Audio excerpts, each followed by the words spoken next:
Bismillahirrahmanirrahim. Assalamualaikum warahmatullahi wabarakatuh. Bismillahirrahmanirrahim. Alhamdulillahi rabbil alamin. Wassalatu wassalamu ala ashrafil anbiya'i wal mursalin, Sayyidina wa habibina wa maulana wa qurrati a'yunina Muhammadin wa ala alihi wa ashabihi wa man tabi'ahum bi ihsanin ila yaumiddin. Rabbi shrah li sadri wa yassir li amri wahlul 'uqdatam min lisani yafqahu qawli. Rabbi zidna ilma warzuqna fahma, amin ya rabbal alamin. Amma ba'd. Teman-teman semua, kita akan belajar tentang akidah, ya.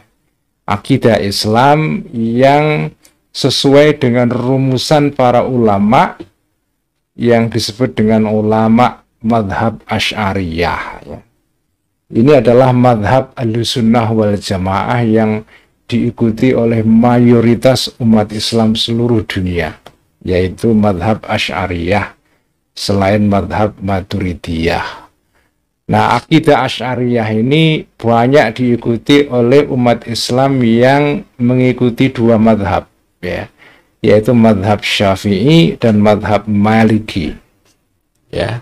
Jadi kedua madhab ini, yaitu Syafi'i dan Maliki, ini pengikut-pengikutnya umumnya mengikuti akidah Asy'ariyah. Sementara pengikut madhab Hanafi yang dominan di negara-negara seperti India, Pakistan, Turki, ya sebagian, dan kawasan-kawasan di Asia Tengah yang dulu merupakan bekas jajahan atau bekas Uni Soviet, ya, negara-negara Asia Tengah, itu mereka umumnya adalah pengikut madhab Hanafi. Nah, pengikut madhab Hanafi sebagian besar mengikuti madhab atau akidah Maturidiyah. Karena itu akidah Asy'ariyah dan Maturidiyah adalah akidah mayoritas umat Islam di seluruh dunia sejak berabad-abad yang lalu, ya. Sampai sekarang ini dua akidah yang paling dominan. Nah, jadi nah, saya ingin memberikan pengantar dulu, ya. Ini adalah ciri khas akidah Asy'ariyah. Jadi ciri khas akidah Ahlussunnah wal Jamaah itu adalah mengambil jalan tengah di antara dua titik ekstrem, dua titik yang paling ujung, ya. Ketika Al-Ghazali membahas pembahasan mengenai soal akhlak, akhlak itu menurut Al-Ghazali didefinisikan sebagai jalan tengah. Jadi akhlak yang baik adalah akhlak yang berada di tengah-tengah. Apa itu maksudnya jalan tengah? Yaitu jalan tengah antara ekstrim kiri dan ekstrim kanan, antara, dalam bahasa Arabnya, antara al-ifrat wa tafrid, ya. Antara al-ifrat wa tafrid. Al-ifrat itu artinya ifrat, ya. Itu artinya adalah sembrono, teledor, mengerjakan sesuatu tidak secara profesional. Itu maksudnya al-ifrat, ya. Jenengan diberikan tugas tapi ndelewer. Ndelewer itu bahasa pesantren. Artinya ndelewer itu ya tidak serius mengerjakan sesuatu, tidak sungguh-sungguh, ya. Itu namanya al-ifrat. At-tafrid artinya adalah ekstrim yang di kanannya. Ekstrim kiri itu al-ifrat, at-tafrid artinya ekstrim kanan, yaitu mengerjakan sesuatu secara berlebihan. Ya mungkin semacam perfeksionisme tetapi yang kebablasan. Jadi jenengan mengerjakan sesuatu secara at-tafrid, yaitu ya berlebihan, ya.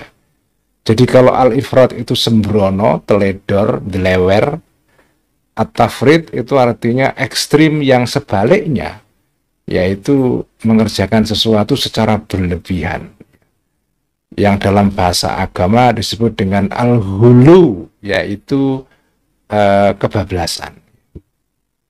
Nah, akidah Ahlussunnah wal Jamaah itu akidah yang berada di tengah-tengah. Jadi bahwa Al-Ghazali itu salah satu ciri cara pandangnya, ciri khas cara pandangnya adalah selalu mengambil jalan tengah dalam banyak hal. Ya. Dalam bidang akhlak misalnya beliau mendefinisikan akhlak itu sebagai sesuatu disebut akhlak kalau itu di tengah-tengah. Jadi misalnya orang itu memiliki kecenderungan atau kekuatan daya dalam dirinya berupa syahwat. Syahwat. Kedua adalah marah, emosi. Ini dua kekuatan yang ada secara alami pada diri manusia. Syahwat dan emosi, ya, perasaan marah itu pada dirinya tidak jelek. Ya, menjadi jelek kalau syahwat dan marah ini berlebihan, tidak dikendalikan. Jadi kalau syahwat itu terlalu minus, itu juga jelek. Karena kalau syahwat manusia itu kurang, defisit, ya, minus, ya orang itu akan mengalami rasa kesakitan. Dia akan sakit, jatuh sakit karena tidak punya hasrat untuk makan. Sebaliknya kalau dia syahwatnya surplus, berlebihan, tidak dikendalikan, itu juga berbahaya. Jadi akhlak adalah berada di tengah-tengah antara syahwat yang terlalu lemah dan syahwat yang berlebihan. Berada di tengah-tengah itulah namanya kebaikan. Itulah namanya akhlak yang baik, itu di tengah-tengah itu. Nah, demikian juga dalam bidang akidah. Dalam bidang akidah itu sikap Ahlussunnah wal Jamaah itu juga di tengah-tengah. Di tengah-tengah antara dua kelompok besar. Ya, tidak besar sekali, tapi kelompok yang cukup penting. Dulu pernah ada dalam sejarah Islam. Pada awal-awal sejarah Islam itu ada dua kelompok. Yang pertama adalah kelompok Mu'tazilah yang sangat rasional. Dan kedua adalah kelompok yang disebut dengan Hasyawiyah. Kelompok yang ya hanya bertumpu kepada pemahaman yang sepenuhnya itu harafiah, sehingga dia tidak mau melakukan penalaran rasional. Sementara kelompok Mu'tazilah melakukan penalaran rasional secara ekstrim, kebablasan. Nah, kita Ahlussunnah wal Jamaah itu menempuh jalan tengah. Ini adalah sebetulnya ya intinya jalan tengah, ya. Jalan tengah dalam bidang akidah itu. Inilah jalan yang dianggap oleh para ulama sejak dulu sebagai jalan yang paling adil, paling baik. Itu pengantar yang pertama. Pengantar yang kedua,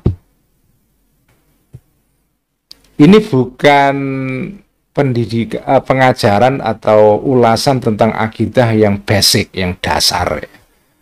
Bukan. Ini adalah penjelasan tentang akidah tapi pada level menengah.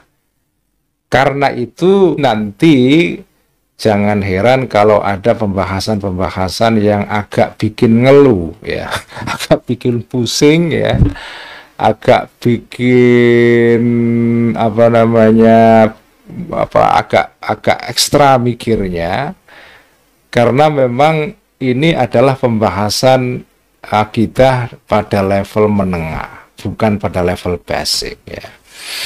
Nah, ingat pembelaan Al-Ghazali terhadap pemahaman agama ala orang-orang awam atau akidahnya orang-orang awam. Membela orang-orang awam. Orang-orang awam itu imannya itu kan sederhana. Bukan iman yang rumit seperti imannya kaum sarjana, UIN, ya, orang-orang yang belajar teologi, enggak. Nah, apakah imannya orang-orang awam seperti itu berarti lemah? Enggak. Bagi Al-Ghazali, imannya orang-orang awam itu tidak kalah kokohnya dibandingkan dengan imannya orang-orang yang terdidik secara rasional, orang-orang yang intelek ya. Nah, jadi beragama secara awam itu tidak salah. Memahami Allah dan sifat-sifatnya, tindakan-tindakan Allah secara awam. Pokoknya kita iman, itu selesai udah.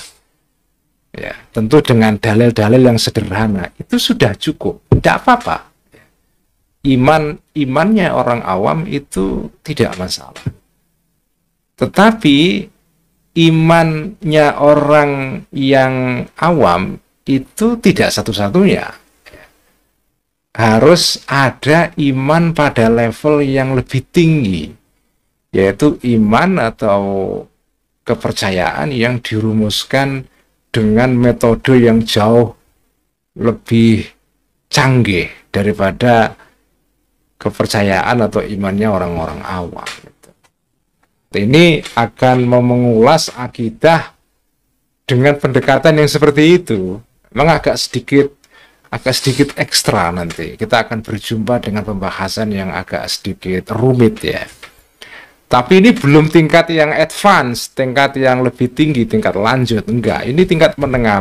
Menengah pun menengah bawah ya, bukan menengah atas. Ya, ini menengah bawah. Tapi ada bagian-bagian yang agak rumit ya, agak rumit.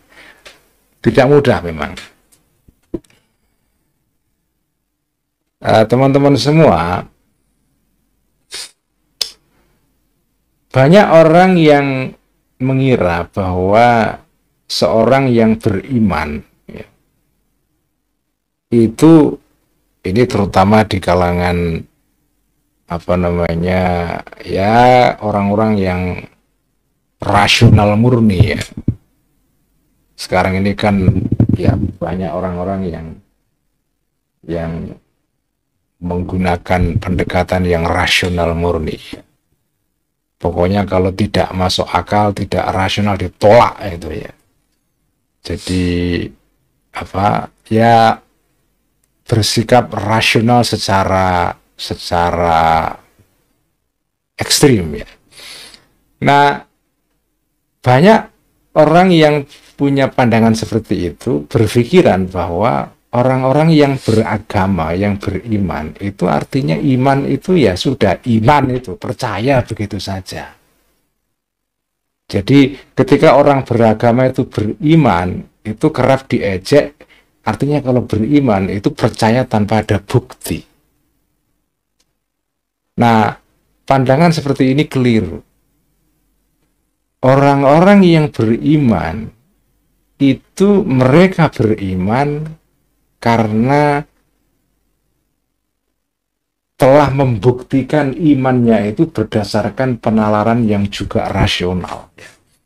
Jadi orang yang beriman itu tidak berarti meninggalkan rasio, meninggalkan nalar, meninggalkan akal sehat. Bahkan di dalam akidah Asy'ariyah, pendekatan rasional ini merupakan pendekatan yang juga tidak kalah pentingnya dengan pendekatan yang bersifat tekstual. Jadi dua pendekatan ini digabungkan jadi satu, pendekatan rasional, pendekatan yang tekstual. Sangat keliru kalau ada orang berpandangan bahwa iman itu artinya percaya tanpa bukti, itu keliru. Kalau Anda baca sejarah agama-agama besar seperti Yahudi, ya, Kristen, dan juga Islam, ya, Anda akan berjumpa dengan raksasa-raksasa pemikiran, ya, orang-orang yang besar, yang para pemikir-pemikir dalam tiga agama ini, yang memberikan penjelasan mengenai agama dan imannya mereka secara rasional sekali. Dan itu pembahasan yang luar biasa kaya. Jadi kalau Anda melihat sejarah agama-agama ini, itu akan tampak sekali bahwa keliru orang yang berpandangan bahwa beriman itu artinya beriman tanpa dasar. Ulama-ulama besar dari dulu dalam sejarah Islam itu mereka adalah para raksasa dalam bidang pendekatan yang rasional. Mereka ini tidak kalah canggihnya ketika melakukan pembahasan-pembahasan mengenai soal ketuhanan, ya, dengan pendekatan yang rasional itu luar biasa. Al-Ghazali itu kelihatan sekali. Metodenya metode yang rasional. Selain metode yang bersifat wahyu atau tekstual, ya. Tidak murni menggunakan pendekatan tekstual seperti orang-orang yang disebut dengan al-hasyawiyah, ya. Para tekstualis tulen, ya. Dan juga tidak menggunakan pendekatan rasional yang terlalu kebablasan seperti kaum Mu'tazilah. Jadi dua hal ini digabungkan itu. Itu sebagai pengantar, ya. Mari kita baca kitab ini dan seperti biasa mari kita hadiahkan Al-Fatihah kepada mu'alif kitab ini, yaitu Hujjatul Islam Abi Hamid Al-Ghazali. Semoga kita mendapatkan berkah dari kitab ini, dan juga kita hadiahkan Al-Fatihah juga kepada junjungan kita Nabi besar Muhammad Sallallahu Alaihi Wasallam, para keluarganya, sahabat, tabi'in, tabi'un tabi'in, para wali-wali, terutama wali songo, para muassis pendiri jamiah Islam di Indonesia, terutama Jamiah Nahdlatul Ulama, wabil khusus Hadratus Syekh Hasyim Asy'ari. Hadiah Al-Fatihah untuk ayah saya Ki Amtullah Rifai, mak saya Ki Ibu Nyai Salamah, ibu saya Ibu Nyai Fatmah, dan juga kepada orang-orang tua kita, saudara-saudara kita, teman-teman kita, guru-guru kita yang telah mendahului kita semua. Lahum jami'an al-Fatihah. A'udzu billahi minasyaitonir rajim. Bismillahirrahmanirrahim. Alhamdulillahi rabbil alamin arrahmanir rahim maliki yaumiddin. Iyyaka na'budu wa iyyaka nasta'in ihdinas siratal mustaqim siratal ladzina an'amta 'alaihim ghairil maghdubi 'alaihim waladdallin. Amin. Bismillahirrahmanirrahim. Bismillahirrahmanirrahim. Wa bihi nasta'in. Qala Syekhul Imam Hujjatul Islami Abu Hamidin Muhammad ibn Muhammadin Al-Ghazali qaddasallahu ruhah. Jadi Al-Ghazali itu nama aslinya adalah Muhammad sebetulnya. Muhammad bin Muhammad bin Muhammad. Jadi namanya Muhammad, bapaknya Muhammad, kakeknya juga Muhammad namanya. Al-Ghazali. Kenapa disebut Al-Ghazali? Ada dua versi. Ada yang membacanya Al-Ghazali dengan tasydid, maknanya adalah Al-Ghazali itu maknanya adalah menunjukkan profesi atau pekerjaan. Karena ayahnya Al-Ghazali dulu itu konon adalah penenun. Ya, Al-Ghazali itu tukang tenun karpet, ya. Bisa dimaklumi karena keluarga Al-Ghazali itu lahir di daerah namanya Tus atau Khurasan, Persia, dan Persia sejak dulu dikenal sebagai kawasan yang memproduksi karpet yang terbaik, ya. Jadi Al-Ghazal artinya tukang penenun karpet. Jadi profesi keluarga Al-Ghazali itu ya jual atau menenun, ya. Atau dibaca Al-Ghazali artinya menunjukkan tempat atau desa tempat Al-Ghazali lahir, itu desa Ghazalah. Ya, desa Ghazalah, kotanya namanya Tus, provinsinya adalah Khurasan, negaranya adalah kalau sekarang negara Iran, ya, atau negara Persia. Ya. Al-Ghazali berkata apa? Nah ini baru pembukaan kitab ini. Alhamdulillahilladzi istaba min saffati ibadihi isabatal haqqi wa ahlas sunnah wa khassahum min baini sairil firaqi bimazayal lutfi wal minnah. Ini apa namanya? Salah satu ciri khas kitab-kitab klasik itu dibuka dengan muqaddimah yang berrima, bersajak ya. Jadi kalau jenengan baca harus sadar mengenai sajak ini, jangan gelender saja, nggak sadar mengenai adanya rima di sini. Jadi ini rima sajak ini. Alhamdulillahilladzi istaba min saffati ibadihi isabatal haqqi wa ahlas sunnah wa khassahum min baini sairil firaqi bimazayal lutfi wal minnah. Ini satu potongan yang sajaknya sama, rimanya sama. Kemudian wa afadha alaihim min nuri hidayatihi ma kashafa lahum bihi an haqaiqiddin, koma wa antaqa alsinatahum bi hujjatihi allati qama'a biha dhalalal mulhidin. Satu potongan lagi. Wa saffa sarairahum an wasawisis syayatin wa tahhara dhamairahum an nazahatiz zaihin wa amara afidatahum bi anwaril yaqin hatta tadaw biha ila asrari ma anzalahu ala lisani nabiyhi wa safiyhi Muhammadin sayyidil mursalin sallallahu alaihi wa ala alihi ajma'in. Ini pembukaannya, tidak usah dimaknai ya, cukup dibaca saja. Nah, kemudian ini fattala'u ala tariqit talfiqi baina muqtadayatis syara'i wa mujabatil uqul wa tahaqqaqu an la mu'anata baina syar'il manquli wal haqqil ma'qul. Saja ini kan. Wa tahaqqaqu wa arafu anna man dhanna minal khashawiyyati wujubal jumudi ala taqlidi wa tiba'i zawahir ma utu illa min du'fil uquli wa qillatil basair. Ini satu saja ya. Wa anna man taghalghala minal falasifati wa hulatil mu'tazilati fi tasarrufil aqli hatta sadamu bihi qawati' asy-syar'i ma utu illa min khubthid dhamair. Nah, ini adalah masih muqaddimah ya. Nah, tapi bagian yang akhir ini perlu saya baca karena sudah masuk ke isinya.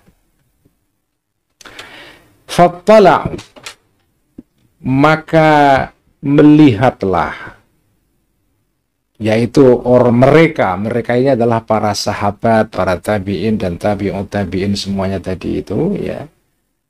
Karena para sahabat Nabi itu diberikan anwarul yakin, cahaya-cahaya iman yang mendatangkan keyakinan bagi mereka, maka fattala'u, maka melihatlah mereka ala tariqit talfiqi, terhadap jalan untuk menggabungkan, merekonsiliasikan. Talfiq itu artinya menggabungkan antara pendekatan akal dan pendekatan wahyu. Itu namanya talfiq ya. Ini beda dengan talfiq madhab, beda lagi. Ini talfiq di sini artinya adalah menggabungkan, mengharmonisasikan.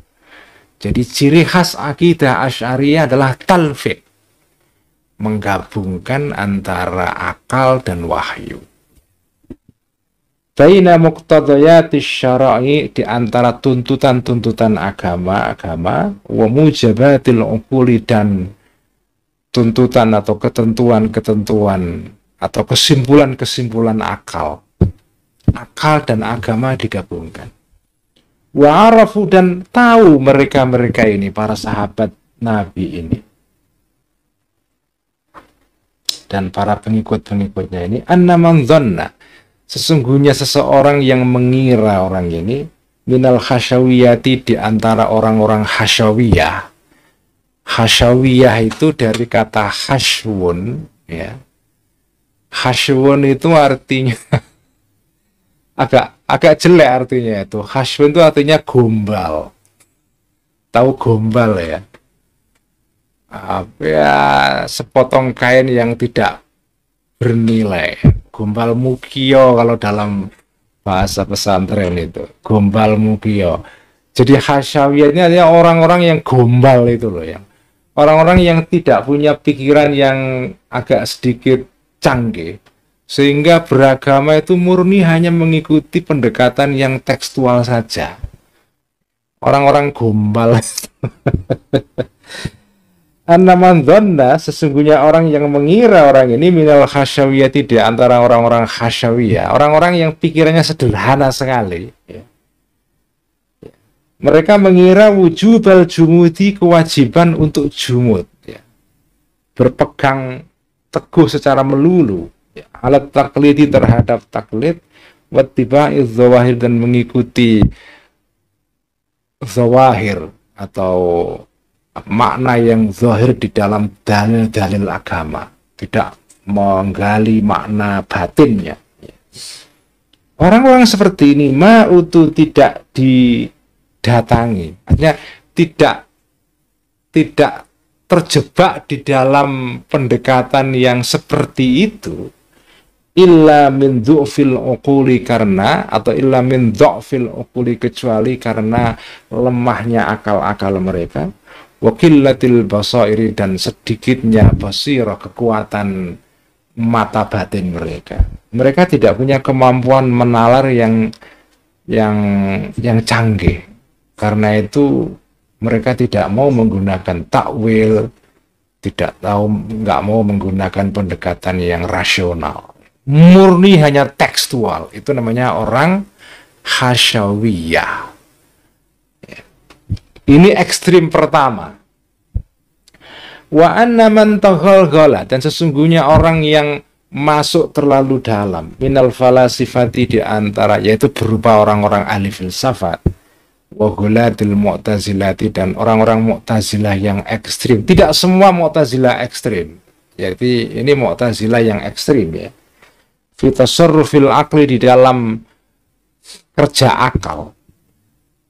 Orang-orang yang menggunakan akal secara ekstrim, hatta sadamu, sehingga menabrak mereka ini dengan akal, qawati asyar'i, dalil-dalil qat'inya agama, ma'utu, tidak didatangi, tidak terjebak di dalam pendekatan yang seperti ini mereka ini, illa min khubthid dhamairi, kecuali karena jahatnya niat-niat yang ada dalam hati mereka. Sebetulnya mereka punya penyakit dalam hatinya itu.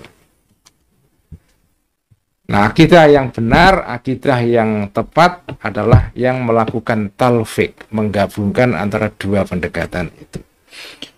Famailu ulaika ila tafriti, maka condongnya mereka ini kepada tafrid. Tafrid itu adalah tadi itu kecenderungan melakukan sesuatu secara berlebihan. Wa mailu, yaitu orang Mu'tazilah yang condong kepada akal secara berlebihan, atau condongnya orang hasyawiyah, ini bukan Mu'tazilah, hasyawiyah, orang-orang hasyawiyah yang terlalu ekstrim di dalam memahami dalil-dalil agama, nggak mau menggunakan pendekatan rasional. Wa mailu haula'i, dan condongnya mereka yaitu orang Mu'tazilah, ilal ifrati, kepada ifrat, yaitu menggampangkan dalil agama karena menggunakan akal. Wa kilahuma, famailu haula'i, maka condongnya mereka yaitu orang hasyawiyah itu ila tafriti, ini khobarnya, ya. Wa mailu haula'i, dan condongnya mereka orang Mu'tazilah itu ilal ifrati. Wa kilahuma, dan keduanya ba'idun anil hazmi wal ikhtiyati, jauh dari sikap hati-hati dan sikap memegang teguh, ya, kepada agama, ya, sikap hati-hati. Keduanya ini adalah sikap yang jauh dari hati-hati. Balil wajibul mahtumu, sebaliknya kewajiban yang diharuskan, fi qawaidil i'tiqadi, dalam kaidah-kaidah i'tiqad, akidah agama, adalah mulazamatul iktisadi, menempuh atau berada, ya, di jalan tengah-tengah. Wal istidadu, dan lurus ala siratil mustaqimi, di atas jalan yang lurus. Fakila tarafai qasdil umuri, maka kedua sisi dari tengahnya perkara-perkara zamimun, sesuatu yang menjauh dari jalan tengah itu zamimun, dicela. Wa anna yastatibu, dan bagaimana mungkin yastatibu, istatabba itu artinya sesuatu berada pada kondisi yang stabil, ya. Artinya tidak terjadi perang, damai, itu yastatibu. Wa anna yastatibu, dan bagaimana bisa stabil, bisa tenang, ya. Ar-rasyadu, rasyad, yaitu petunjuk. Bagaimana jenengan bisa mendapatkan petunjuk yang lurus, yang benar, ya. Liman, bagi orang yakna'u, yang menerima orang ini, bitaqlidil athari wal khabari, ya, terima dengan mentaklidi, meniru, mentaklid, ya, al athari wal khabari, athar yaitu hadis, wal khabari dan juga hadis, ya. Kalau jenengan hanya taklid saja kepada al-athar wal khabar, berita, dengan mempercayai berita begitu saja tanpa menalar. Wa yungkiru manahijal bahthi wan nazari, dan mengingkari orang ini manahijal bahthi wan nazari, jalan-jalan atau metode-metode untuk meneliti, menalar dan memikirkan.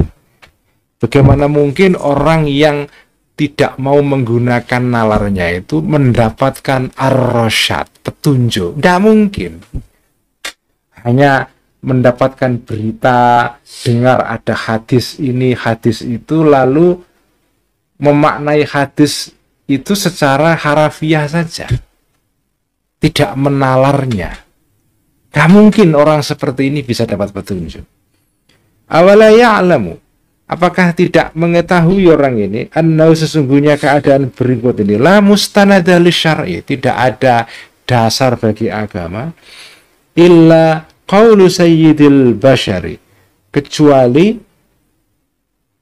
ucapan, ya, sabda sayyidil bashar, pemimpin manusia, yaitu Kanjeng Nabi. Wa burhanul aqli, dan dalil akal itu adalah huwaladzi, adalah sesuatu arrafa, yang bisa mengenalkan akal ini, sidqahu, terhadap kebenarannya qaulul bashar, qaulu sayyidil bashar, fima, dalam hal akhbaro, yang memberikan kabar sayyidul bashar tadi itu. Apakah orang ini tidak tahu bahwa dasar beragama itu adalah dua? Pertama, percaya kepada segala hal yang dikatakan oleh Kanjeng Nabi, ya. Tetapi jenengan tidak bisa percaya kepada sabda dan ucapan Kanjeng Nabi kalau sampai tidak menggunakan nalar. Bagaimana jenengan bisa tahu kalau seseorang itu nabi kalau tidak menggunakan dalil akal? Nggak bisa. Bagaimana jenengan bisa percaya bahwa nabi itu ada?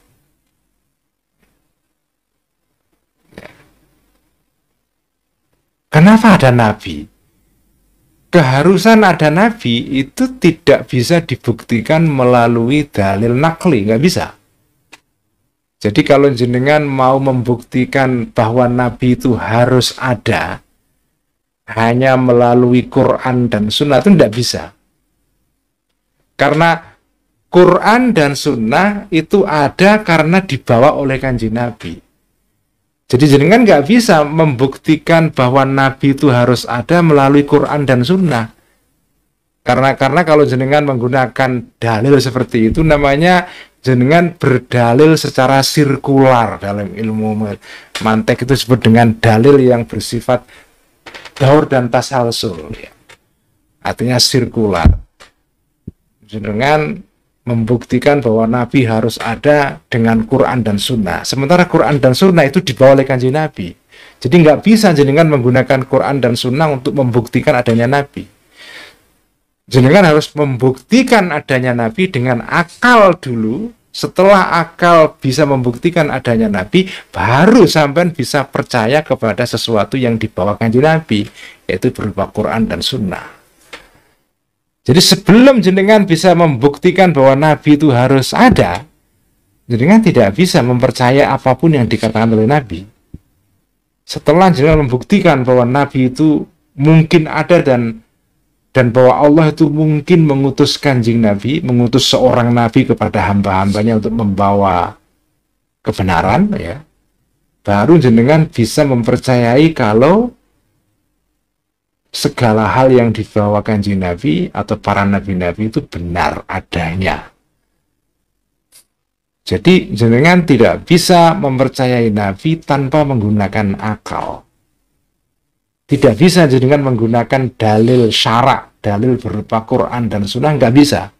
Karena Quran dan Sunnah itu ada setelah ada Nabi. Nabi turun turun di bumi, diutus oleh Allah membawa Quran dan Sunnah. Jadi sebelum jenengan percaya kepada Quran dan Sunnah, jenengan harus percaya dulu bahwa Nabi itu benar-benar ada dan bahwa Allah itu mungkin mengutus seorang Nabi. Dan itu semua nggak bisa dibuktikan kalau nggak menggunakan akal. Nah, kalau jenengan tidak mau menggunakan akal seperti orang-orang Hasyawiyah, bagaimana jenengan bisa mendapatkan petunjuk ar-rasyad itu? Jadi dalil akal tidak bisa dihindarkan dalam beragama. Keliru kalau ada orang berpandangan bahwa beragama itu artinya iman titik, ya. Atau dalam istilah dalam bahasa Inggris disebut dengan the leap of faith. Ya. The leap of faith, lompatan iman, itu teorinya seorang filosof dan teolog dari Denmark, ya. Namanya Søren Kierkegaard, ya. Søren Kierkegaard itu seorang teolog Kristen dari Denmark, ya. Dia mengenalkan istilah namanya leap of faith, lompatan iman. Jadi iman itu kayak orang melompat. Jadi ya tentu tidak sesederhana ini pandangannya Kierkegaard, ya. Tapi intinya adalah orang itu beriman karena melompat. Jadi tidak melalui proses dalil macam-macam. Ya udah, iman saja. Kenapa kamu? Ya saya iman. Ada dorongan yang datang dari dalam diri kita yang tidak bisa ditolak, yang memaksa saya untuk iman. Jadi iman itu seperti dorongan yang tiba-tiba kayak banjir bandang yang menerjang kota. Jadi mendadak. Jadi iman itu datang secara melompat, tidak melalui jalan setapak, jalan pelan-pelan kayak orang jalan kaki atau jogging gitu ya, pelan-pelan. Ada proses menalar. Enggak, iman itu lompatan. Memang betul, iman itu mula-mula lompatan. Orang itu beriman itu atau orang pindah agama itu kan seringkali bukan karena proses menalar yang, ya ada juga orang yang pindah agama karena membaca buku yang banyak sekali, menalar secara serius bertahun-tahun baru sampai kepada kesimpulan, oh ini agama yang saya anggap benar. Ada orang yang seperti itu. Ya, orang yang beragama atau pindah agama karena proses pelan-pelan seperti itu. Ini bukan lompatan, ini seperti jalan kaki. Bukan lompat, tapi jalan kaki. Ya. Jadi kalau ada leap of faith, ada walking of faith. Jalan iman. Ada walk of faith, ada leap of faith. Ya. Nah, ada orang-orang yang beriman itu melalui jalan kaki yang pelan-pelan gitu. Pelan-pelan, ya. Prosesnya panjang banget. Ada yang tiba-tiba beriman. Nah, meskipun jenengan beriman itu secara melompat, tetapi pada akhirnya jenengan itu setelah melompat, kemudian beriman, itu setelah itu harus menalar, harus dijelaskan itu imannya itu. Pelan-pelan dijelaskan, diberikan dalil, diberikan argumen, diberikan hujah, ya kan? Ya memang mula-mula iman itu lompatan, atau kalau dalam konteks sebagian besar manusia itu kan, kita ini menjadi muslim itu kan ya karena kita lahir dalam keluarga Islam. Ya. Orang itu menjadi muslim kan sebagian besar, secara faktual, orang itu menjadi muslim ya karena lahir dalam keluarga Islam. Orang Kristen karena lahir dalam keluarga Kristen. Orang Hindu juga begitu. Mula-mula kita itu lahir, beragama, beriman itu mengikuti imannya keluarga kita, lingkungan sekitar kita. Baru setelah itu kita belajar pelan-pelan itu, mendalami iman kita, didalami, dinalar, dikasih dalil, dicari rasionalisasinya, ada penalarannya. Nah, begitu. Semua orang beriman juga begitu. Mula-mula iman itu warisan dari orang tua, pelan-pelan dipelajari, didalami, dinalar, direnungkan, baru jenengan sampai kepada iman yang mempunyai dasar yang kokoh karena ada dalilnya. Tapi itu kan proses pelan-pelan itu. Dari kecil kan belajar sekolah dasar, menengah, atas, S1, S2, S3, ya kalau beruntung sampai S3, ya kalau enggak minimal sekolah sampai ke tingkat sekolah menengah atas, itu, SMA. Itu semua proses, ya. Proses kita beragama. Jadi beragama itu memang mula-mula adalah sesuatu yang kita warisi dari orang tua, atau sesuatu yang kita jalani secara melompat, proses yang melompat, dengan terkagum-kagum kepada tokoh agama tertentu, terus dengan langsung tertarik kepada agama itu, langsung percaya, oh ini agama yang benar, pindah agama. Ada orang yang seperti itu. Nah, tapi sebagian besar orang beragama itu ya karena warisan dari lingkungan sekitarnya. Tapi jenengan tidak boleh beragama berhenti di situ, harus dipelajari. Memang mula-mula jenengan beragama itu karena diajari orang tua. Tapi lama-lama sebenarnya harus belajar. Belajar. Ini cara kita membuat iman kita sebagai orang muslim itu tidak sekedar iman warisan, tapi iman yang betul-betul didasari oleh fondasi yang kuat. Ya. Wa kaifa yahtadi lis-shawabi man iqtafa mahdhal aqli waqtasar wa mastadha'a bi nuri syar'i wa lastabsar. Nah, ini juga bersajak ya. Wa kaifa yahtadi lis-shawabi, bagaimana bisa mendapatkan petunjuk lis-shawabi kepada kebenaran, man seseorang iktafa yang mengikuti orang ini mahdhal aqli, murni akal, murninya akal, waqtasara, dan membatasi diri orang ini. Wa mastadha'a, dan tidak mau mengambil cahaya, mengambil petunjuk orang ini, binuri syar'i, dengan cahaya agama, walastabsara, dan tidak mengambil istabsara itu mengambil penglihatan, maksudnya mencari petunjuk melalui agama supaya jenengan dapat melihat. Nggak mungkin jenengan hanya memakai akal tok tanpa menggunakan wahyu, nggak bisa juga. Falaita syi'ri, ini adalah sebuah ta'ajub ya. Bagaimana aku tahu? Apa mungkin gitu? Itu kayak kira-kira kalau makna makna substansinya ya. Falaita syi'ri, mana mungkin ya. Kalau makna harafiahnya falaita syi'ri, maka barangkali apa ya, pengetahuanku ai hadirun itu atau ai maujudun ada.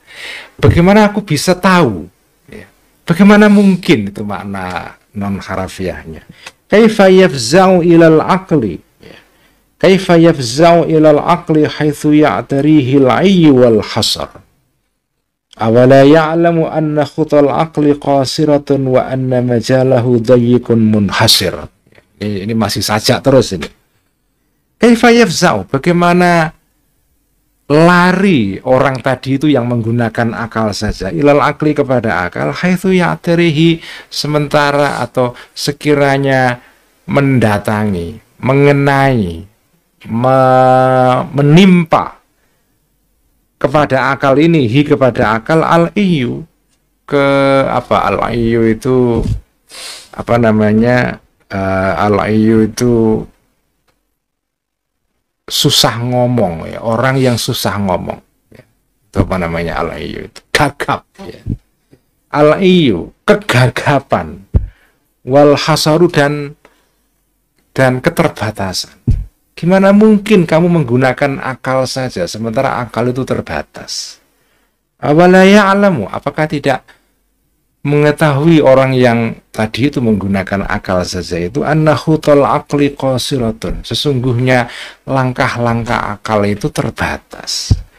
Wa anna majalahu dayyikun, dan sesungguhnya medannya akal itu sempit. Munhasirun, terbatas. Hayhata, jauh sekali, nggak mungkin. Qad khaba 'alal qat'i wal batat wa ta'athara bi adhyalid dhalalat man lam yajma' bi ta'lifil aqli wasyar'i hadha syatat. Ini masih ya, muqaddimah, makanya salah satu ciri khas kitab-kitab kuno dulu itu, di bagian muqaddimahnya itu selalu kita membaca bentuk prosa tapi berbau puisi karena bersaja ya. Jadi ini semacam puisi prosa atau prosa puisi ya. Prosa yang puitik dan puisi yang prosaik ya. Jadi gabungan antara dua hal ini. Tradisi seperti ini sudah hilang sekarang. Orang-orang modern kalau nulis kitab ya udah gelender saja, nggak ada seninya ya. Ya mungkin seninya lain ya. Tapi ini tradisi ulama dulu.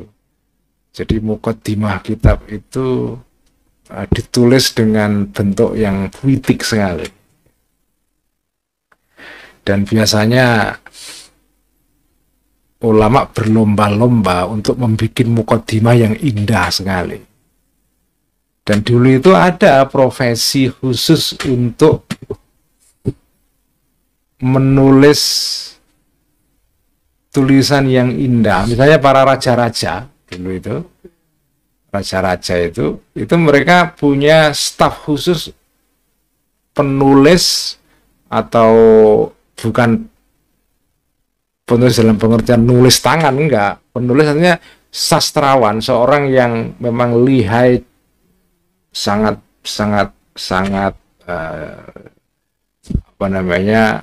lihai dan punya keterampilan yang canggih untuk menulis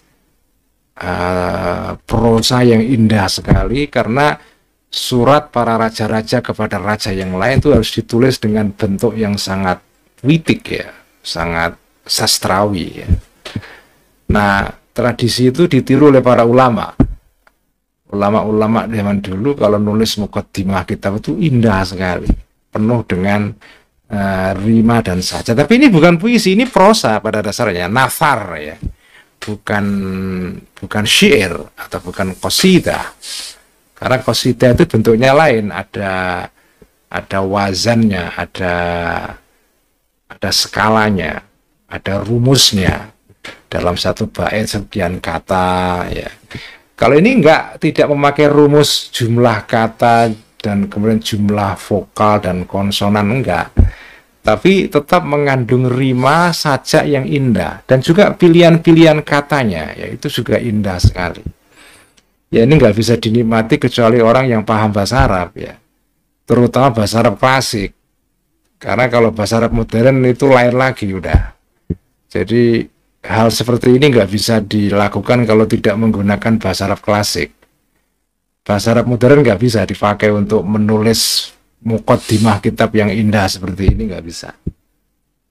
Karena bahasa Arab modern tuh makin prosaik, makin prosa, makin berupa nasar. Jadi unsur-unsur sastranya itu berupa apa namanya ya, asosiasi bunyi, diksi, kata-kata yang mempunyai makna tertentu itu hilang udah semua. Ini bagian dari ya kecenderungan modern pada umumnya kan. Modernisasi itu kan salah satu akibatnya yaitu orang kehilangan sensitivitas pada hal-hal yang bersifat puitik ya, atau puitik dalam pengertian tradisional ya, udah hilang semua itu. Hayhata ya, jauh ba'uda ya. Hayhata ini disebut dengan isim fi'il ya. Hayhata jauh sekali. Gak mungkin orang hanya menggunakan akal saja. Qad khaba, telah atau sungguh rugi alal qat'i, atas memutus, artinya memutus dari dalil syara, dalil agama, dan murni menggunakan akal saja.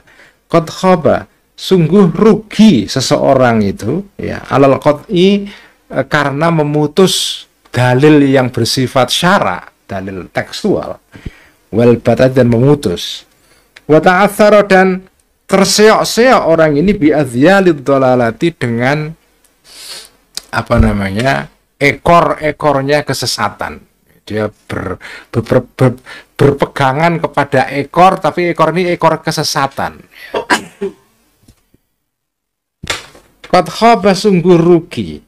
Fa'ilnya khoba, man, orang, lam yajma', yang tidak menggabungkan orang ini, bita'lifil akli, dengan mengharmonikan antara akal wa syar'i, dan agama ya. Hadza syatata, keterputusan ini. Jadi orang yang tidak menggabungkan dalil agama dan dalil akal ya, dia tidak akan mendapatkan petunjuk, tidak akan mendapatkan jalan yang benar. Dia harus bisa menyatukan antara keterputusan antara dua dalil ini. Famithalul aqli, maka analogi atau perlambang ya, contohnya akal itu adalah al-basarus salim. Ini contoh atau analogi atau tamsil yang indah ini. Perlambang akal, analogi akal itu adalah al-basarus salim. Metafor akal itu adalah al-basarus salim, mata yang normal, yang selamat dan anil afati wal adwa'i, dari penyakit-penyakit. Mata yang normal. Akal ya, akal itu seperti mata yang normal, yang tidak ada penyakit di dalamnya. Wa mithalul Qur'ani, dan contohnya Quran dan metafor atau perlambangnya Quran itu adalah asyamsul muntashiratud diya'i, adalah matahari yang apa namanya, yang cempleret, yang cemplorot cahayanya, yang tersebar cahayanya kemana-mana. Fa'akhlik bi an yakuna talibul ihtidai. Fa'akhlik, ini adalah sebuah ta'ajub ya, maka layaklah bi an yakuna talibul ihtidai, bi an yakuna, ada talibul ihtidai, orang yang mencari petunjuk, al-mustaghni bi ahadihima, yang hanya berkecukupan yang hanya membatasi diri bi ahadihima dengan salah satu dari Quran dan akal tadi itu, anil akhir dari yang lain, ya. Fi himaril aghbiyai, di antara kumpulannya orang-orang yang bodoh. Orang yang mencari petunjuk hanya dengan salah satu dari kedua sumber dalil tadi itu, Quran saja atau akal saja. Itu selayaknya orang seperti itu adalah digolongkan atau masuk kepada kumpulannya orang-orang yang bodoh. Orang yang aghbiya itu tidak sekedar bodoh, karena kata hobi itu bodoh yang bodoh banget. Apa bodoh yang banget itu? Apa namanya? Hobi itu lebih tinggi daripada sekedar jahil, ya. Bodoh tapi yang kekeh, ya, kepada kebodohannya, pekok gitu, ya. Nah, fal mu'ridu 'anil aqli, orang yang yang berpaling dari akal sama sekali, tidak mau menggunakan akal maksudnya, iktifaan karena berkecukupan atau mencukupkan diri binuril Qur'ani, dengan cahaya Quran saja. Misalhu, contohnya orang seperti ini, metafor atau perlambang orang seperti ini adalah seperti al-muta'arridu, adalah orang yang menampakkan diri binuris syamsi, kepada cahaya matahari, mughmidan lil azfani, dalam keadaan menutup terhadap idep. Idep itu apa ya? Idep itu bagian yang menutup bagian dalam mata yang bisa dipejamkan, bisa ini ya, kulit yang menutup mata itu namanya kelopak, ya. Ini kelopak, betul ya, kelopak.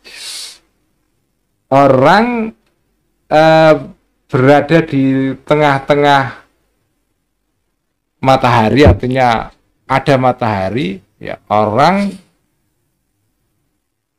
berada di sebuah ruang terbuka, di situ ada matahari. Mestinya orang yang berada pada keadaan seperti itu kan bisa melihat jenengan berada di bawah matahari. Apa artinya? Mestinya jenengan bisa melihat segala hal, asal jenengan tidak buta, ya. Tapi jenengan di bawah matahari, tapi kemudian menutup kelopak mata. Apa yang terjadi? Ada cahaya, tapi jenengan nggak bisa melihat. Itulah contoh orang, ya.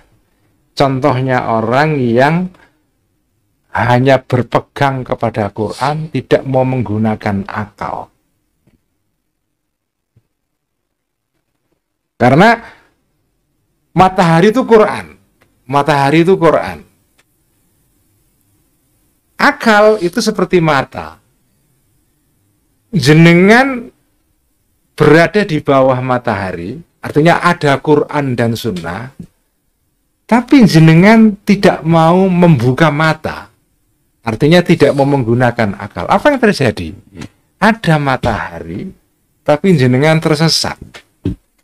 Jenengan buktikan sendiri kalau nggak percaya. Coba jenengan keluar rumah, kemudian jalan di jalan, kemudian tutup mata. Apa yang terjadi? Yang terjadi jenengan akan nabrak-nabrak.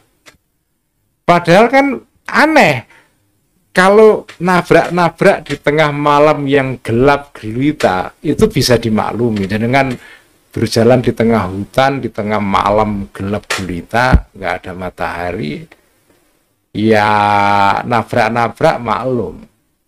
Lah ini di tengah hari, jenengan jalan, jenengan bukan orang buta, kok nabrak-nabrak? Alasannya karena jenengan tutup mata. Itu aneh banget. Itulah contoh orang yang beragama hanya menggunakan dalil Quran saja, tidak menggunakan akal. Ini bagus sekali ini tamsilnya ini. Jadi Quran itu matahari, akal manusia itu mata.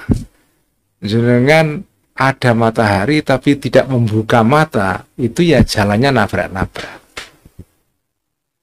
Fala farqa bainahu wa bainal umyani, maka tidak ada perbedaan antara orang ini dan antara orang yang yang buta. Fal aqlu ma'asyari, maka akal bersama agama itu nurun ala nurin, cahaya atas cahaya. Cahaya matahari, cahaya akal. Jadi kalau jenengan menggunakan dalil syara agama, wahyu, Quran, dan menggunakan dalil akal dua-duanya, itu seperti jenengan dapat dua cahaya sekaligus. Nurun ala nurin. Itu seperti dalam ayat dalam surat An-Nur, Allahu nurus samawati wal ardh, mathalu nuruhi al-ayah nurun ala nurin yahdillahu linurihi man yasha. Ini contoh yang bagus ya. Jadi orang yang berada di bawah matahari nabrak-nabrak karena matanya ditutup, jalan tidak dibuka matanya. Itu ya, orang seperti itu nggak ada bedanya dengan orang buta. Padahal dia nggak buta itu. Padahal nggak buta itu. Wal mulakhidhu bil ainil awra'i li ahadima 'alal khususi mutadallin bihabli hururin. Wal mulakhidhu, dan orang yang melihat bil ainil awra'i dengan mata yang sebelah saja. Mata yang dalam bahasa Jawa itu kero ya. Apa mata kero dalam bahasa Indonesia? Juling ya. Juling ya. Orang yang matanya cuma satu ya. Kayak perompak gitu namanya, kayak bajak laut ya. Orang yang melihat dengan mata satu saja ya, li ahadima, kepada salah satu dari akal atau wahyu ya. Jadi dia hanya menggunakan akal saja atau wahyu saja. Alal khusus, secara khusus itu mutadallin. Orang ini seperti berpegang bihabli hururin dengan mata dengan tali berupa kesesatan. Orang yang menggunakan dalil Quran tanpa menggunakan akal itu seperti orang berdiri di tengah-tengah matahari siang, jalan sambil menutup matanya. Apa yang terjadi? Orang itu akan nabrak-nabrak. Itu contoh orang yang menggunakan dalil akal saja, dalil Quran saja tanpa menggunakan dalil akal. Sementara orang yang menggunakan dalil akal saja itu seperti orang berjalan di tengah malam yang gelap gulita, tidak ada matahari, walaupun matanya dibuka, nabrak-nabrak juga. Nabrak-nabrak juga. Walhasil, kesimpulannya adalah dua orang tadi ini itu sama-sama berpegang kepada tali yang sesat ya, bihabli hururin. Artinya berpegang kepada tali atau ikatan yang salah. Berpegang kepada tampar atau tali yang salah. Yang tepat ya kalau jenengan berjalan di bawah matahari atau ada lampu dan mata jenengan dibuka, itu baru jenengan bisa jalan dengan baik. Wasayat tadihulaka, dan akan jelas bagimu ayyuhal mutasyawwifu, sebagai orang yang ingin mengetahui masalah ini, ilal ittilai, orang yang kepingin, yang berhasrat ilal ittilai ala qawaidi aqaidi ahli sunnati, untuk mengetahui kaidah-kaidah sunnah wal jamaah, al-muqtarihu tahqiqaha biqawati'il adillah, al-muqtarihu yang mengusulkan tahqiqaha untuk mentahqiq terhadap aqaidu ahli sunnah atau qawaidu aqaidu ahli sunnah biqawati'il adillati, dengan dalil-dalil yang pasti. Apa fa'ilnya yatadhif, apa yang jelas, apa yang akan jelas, annahu, sesungguhnya keadaan berlipat ini lam yasta'thir bit taufiqi, tidak akan bisa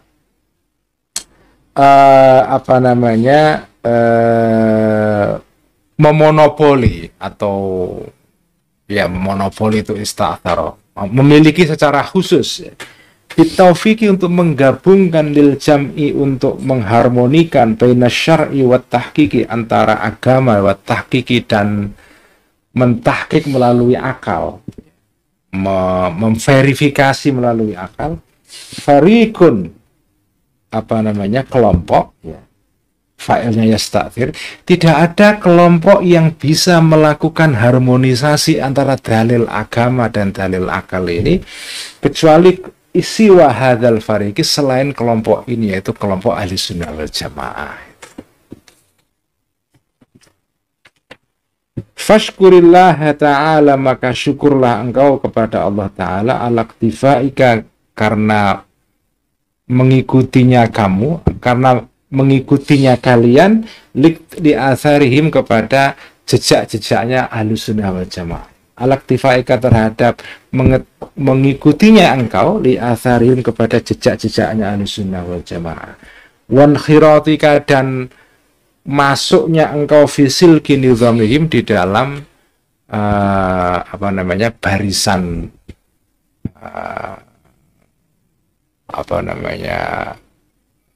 kelompok mereka. Wa dukhulika, dan masuknya engkau fi himarihim, di dalam golongan mereka ahlussunnah wal jamaah, dalam kelompok mereka. Kelompok himar itu orang yang banyak sekali jumlahnya. Wa ikhtilatika bi firqatihim, dan campurnya engkau dan bergaulnya engkau dengan kelompok ahlussunnah wal jamaah. Fa'asaka an tuhsyara, maka semoga engkau an tuhsyara, digiring engkau, dibangkitkan engkau nanti di hari kiamat, yaumul kiamati, pada hari kiamat, fi zumratim, di dalam golongannya ahlussunnah. Semoga jenengan nanti di hari kiamat, karena mengikuti orang-orang ahlussunnah dalam bidang akidah ini, jenengan dikumpulkan nanti bersama mereka, ya. Semoga kita nanti, ya, kalau di hari kiamat kita dikumpulkan bersama Imam Ghazali, bersama orang-orang ulama yang besar-besar ini, yang merumuskan akidah ahlussunnah wal jamaah ini. Nas'alullah ta'ala, meminta kami kepada Allah Ta'ala, an yusaffiya asrarana, untuk membersihkan hati-hati kami, atau rahasia-rahasia kami, an kaduratud dhalali, dari kekotoran kesesatan, dari kekotorannya kesesatan. Wa yuhammirha, dan menutup,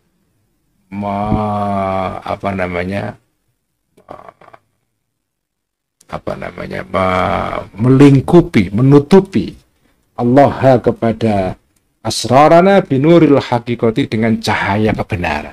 Semoga hati kita diliputi oleh Allah dengan cahaya kebenaran. Wa an yukhrisa al-sinatana, dan semoga Allah membuat bungkam al-sinatana, kepada lisan-lisan kami, anin nutqi bil batil, untuk mengucapkan sesuatu yang batil. Supaya semoga lisan kita tidak dimudahkan Allah untuk mengucapkan hal yang batil, yaitu akidah yang tidak tepat, ya. Wa yuntiqaha, dan membuat bicara Allah kepada al-sinah, kepada mulut-mulut kita, bil haqqi, mengucapkan terhadap kebenaran, wal hikmati, dan hikmah. Innahul karimu, sesungguhnya Allah adalah yang maha pemurah, al-faidul minnati, yang berlimpah-limpah nikmatnya, al-wasi'ur rahmati, yang luas kasih sayangnya. Kesimpulan ngaji ini adalah akidah Asy'ariyah, intinya adalah talfiq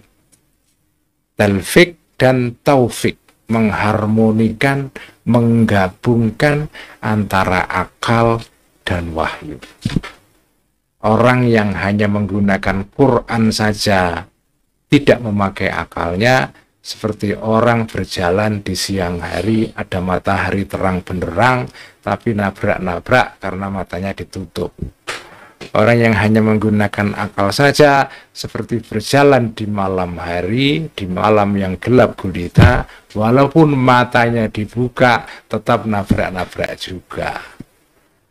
Itu tamsil atau perlambang dari dua kelompok yang ekstrim ini.